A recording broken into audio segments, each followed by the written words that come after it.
Tonight at 7 p.m., McNally Robinson Booksellers is holding a fantastic event that features 3 Winnipeg authors reading and talking about their new books written for middle school-age children. The 3 featured authors are Colleen Nelson, who will be reading from her book Mystery at the Biltmore, Carol Matas, who will be sharing excerpts from Zevi, Tales from the Spotlight, and Sidura Ludwig, who will read from her book Swan, the Girl Who Grew. The only author at tonight's event that is not currently living in Winnipeg, but is very much a Winnipegger in every sense of the word, is Sidura Ludwig. Now living in Thornhill, Ontario, Sidura Ludwig grew up in Winnipeg and still has deep familial and personal ties to the city. Since graduating from Grant Park High School, she has worked as a radio journalist for the CBC, a communication specialist in the UK, and a copywriter for various nonprofit organizations. She holds a master's in journalism from Carleton University and a Master of Fine Arts from Vermont College of Fine Arts. Ludwig's brand new book, Swan, the Girl Who Grew, reimagines the childhood of real-life Nova Scotia giantess Anna Swan, who lived between 1846 and 1888. The book deals with being different and how that is often dealt with amongst adolescents. In Ludwig's book, Anna Swan worries she will never stop growing and dreams of a day where the world sees her not for her great height, but as a friendly, gentle girl who is very intelligent and loves to read books under the trees.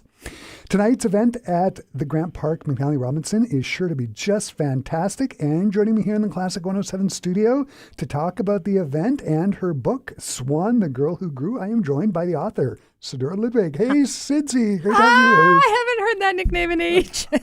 For our Classic 107 listeners out there, Sidura and I go way back. We're both fellow Grant Park grads. So the event tonight sounds just great. As I said in the preamble, you are the only author on tonight's event that is not living in Winnipeg.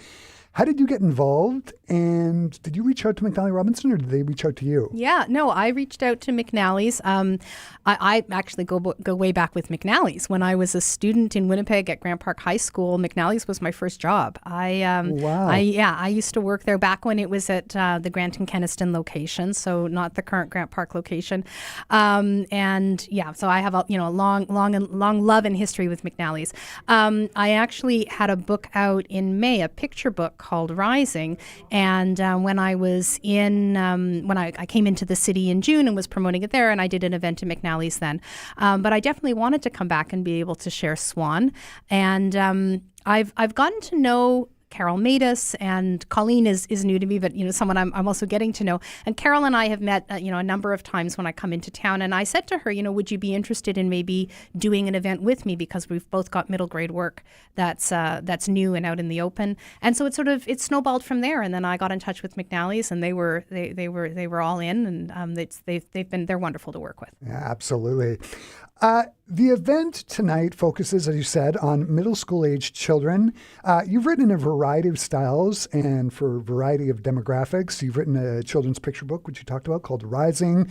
Your book, Holding My Breath, is set against the backdrop of 3 decades of the Jewish community here in Winnipeg. Why did you decide you wanted to write a book for adolescents? You're right. So my first 2 books were written for adults. Holding My Breath is a novel, and then You Are Not What We Expected is a collection of short stories. I'm always open to different stories, and part of the challenge that I love about writing is figuring out what the audience is. Like, what is the story, and who does it need to be told to?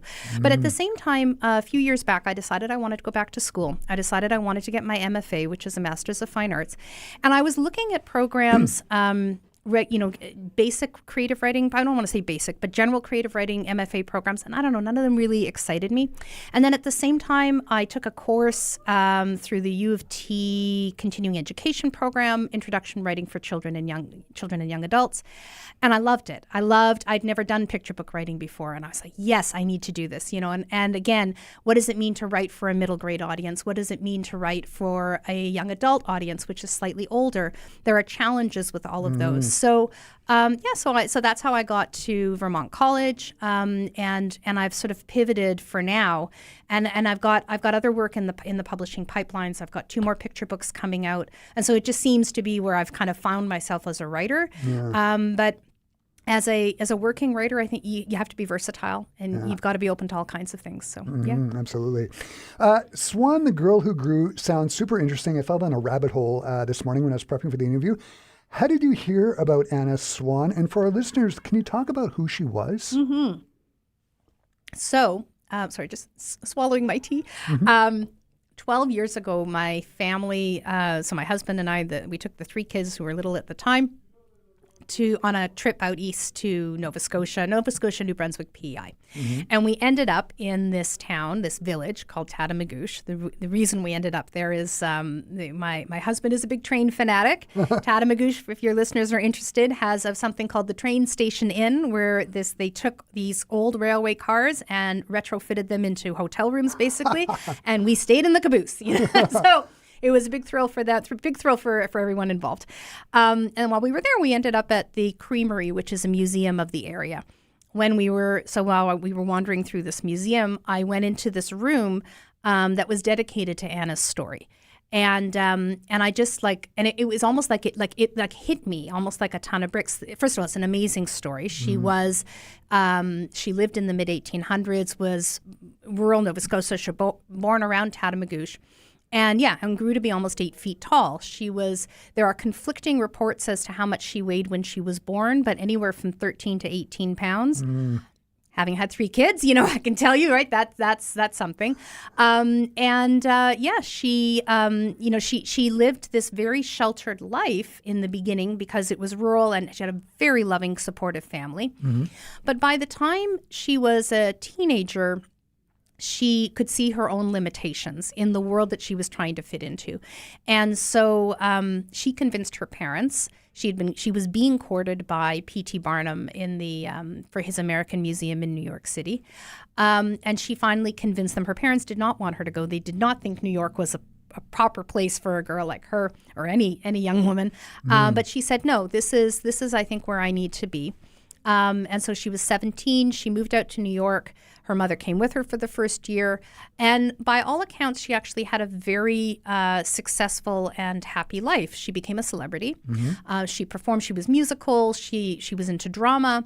Eventually, she toured Europe with a number of the other performers, and that's where she met her husband, who was also a giant. They got married in London, England. She had her gown gifted to her by Queen Victoria. I mean, just these amazing things, right? And when she came back and would go visit her family, she was really, she was treated like a celebrity. And so she had a lot of hardship in her life. There's no question about it. But she, to me, was an example of someone who not only made the best with what she was given, but really, pushed forward with that. And so I was inspired. I was really inspired by her. But what inspired me to write it was I remembered, being 10, 11, 12 years old. I grew very early. I'm not particularly tall. I'm only like 5'4", but I was that tall by the time I was 10, 11, 12 years old. And I remember what it felt like to feel like you had no control over your body. And so that was where I started to wonder with her, like what would have been her experience like that. And my understanding is she moved from Tatamagouche to Central, help me out here, Annan? Yeah, Central Annan. Annan? Yeah. Actually, it was Millbrook to Central Annan, yeah. Yeah, and I mean, I can just imagine, I was reading about her, she's 12 years old, she's already 7 feet tall, she's going to a new school. 12 and 13-year-olds are not the nicest people. So let me point out to you, there's a difference between fiction and nonfiction. Okay, so this is a book that is based on her life. Okay. But as a writer and as a writer of now, historical fiction, I took certain liberties with this story. So for your listeners, yes, Anna Swan really did move from Millbrook to New Annan with her grandparents, but in real life, she did that when she was 6. Okay. For the purposes of this book, I changed it to 12 years old to meet, the confines of the story and the audience that I was looking at. And then, yeah, you're right. kids are not nice. Yeah. So can you talk about some of the life lessons that you hope to get across in the book and some of the themes that are talked about? 100%. So, so like you say, this is a book that is aimed at the middle grade reader, and that's ages sort of grade 5 to grade 8. A time when a lot of kids are facing a lot of changes, heading into adolescence, a lot of insecurities perhaps, and I hope that what they'll come away with this story is learning, to have pride in yourself. Yeah. And everybody has gifts to share. And I had a lot of gifts to share. But she needed to feel confident in who she was to be able to stand up against the people that were perhaps, teasing her or making her life difficult, and learning like what her strengths were. Everybody's got them. Yeah. And so, maybe even because of adversity, that was what allowed her to show this. So that's like, now, again, like I said, as a writer, I'm filling in the gaps. It's a fictional story of her story. I can't know exactly what her experience was, but I could imagine it. Yeah. And what I imagined was something I think would resonate with a lot of young readers. Yeah, absolutely. Can you talk about what excerpt you're going to be reading from the book tonight? And it's not only a reading. There's going to be time for questions and answers, and a book signing as well. Can you talk about the excerpt? Sure. I'm going to read a little bit from the beginning of the book because I like that sort of frames it for everybody to get a sense of who the character is. And then there's a scene. I'll have to check how much time I have, but there's a scene later on in the book that takes place it's a spelling bee in the classroom, and she kind of ends up against her nemesis. And I don't know if I'll have time to read all of that, but I'd like to be able to share some of that too. That's going to be fantastic. It's been so great to have you here, Sidura. I'll let you run off so you can prepare for the event. But before I do, what are you looking forward to most about tonight's book reading for you? It's a thrill for me to be able to share it with Carol and Colleen. And Carol made us, she's got a long career in writing for young people, and I was reading her books when I was younger. So to be sharing a space with her is really wonderful. And Colleen is somebody that I've just gotten to know. Her work is incredible. She's a teacher here in the city, but she's an award-winning writer.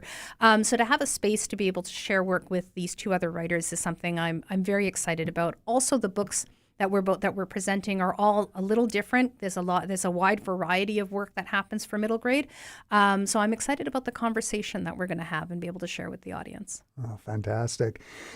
It sounds so great. I hope there's lots of people there tonight. For our listeners, it is not too late to drop by McNally tonight and take in this event. Sidura, all the best. And thanks so much for taking the time out of your whirlwind schedule to drop by and speak with me today. It's been great. Thank you so much for having me.